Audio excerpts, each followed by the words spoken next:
Hi, this is Mark Eldridge with the American Anglican Council, and I want to welcome you to this vital moment in church revitalization. One of the first things that we always teach in our church revitalization resources is that there is no revitalization without renewal. If you and the leadership in the church and the people in the church don't have a personal passion for Jesus in their heart and aren't empowered and filled with the Holy Spirit, the work that's needed to be done won't get done. You can have the best plans for church growth and church health, but those plans won't go anywhere lasting without the power of the Holy Spirit working in you to do those things. I mean, you can be, we've learned that busy is not the same as bearing fruit. You can be busy doing church, but not actually bearing fruit for the kingdom, fruit that will last. And so renewal is required for revitalization. And of course, you know that Pentecost is this Sunday, and Pentecost is such a great reminder to us for the need of this personal renewal and empowerment of the Holy Spirit to do the mission He's given us to do. Because you know the disciples, those first disciples, they had the mission already before Pentecost came. They knew the mission. They received the mission on the mountain. Remember, they met with Jesus and He gave them the mission, which what we know is the Great Commission.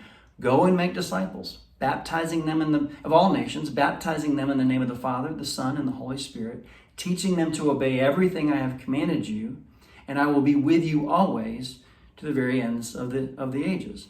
So they had the mission. They knew what the mission was, but they were also told by Jesus to wait. Don't go try to do it until you receive the promised Holy Spirit, which I will give you after I ascend. And so, of course, the ascension happened.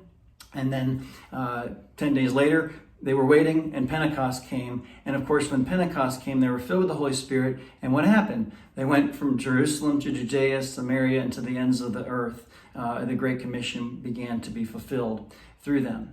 So again, this is an obvious point. You get this, but just think about it. If the disciples who were with Jesus, they knew Jesus, they walked with Jesus, they needed to wait and they needed the power of the Holy Spirit to do the work He was giving them to do. How much more do, as His disciples today in our day, need to operate on the power of the Holy Spirit to fulfill the Great Commission in our local churches today? So I want to just encourage you today, as you're looking at the work that needs to be done as you come out of this crisis and begin to regather in your church and then to revive your church, not only from the crisis, but in an ongoing way with church revitalization. I want to encourage you not to try to do this work on your own strength and abilities. You were never meant to do it. He says, I will be with you always. He wants to do it with you through the Holy Spirit. And so I want to encourage you to daily focus on your personal renewal first. Daily renew your passion for Jesus and your personal relationship with Him. And daily be filled with the Holy Spirit.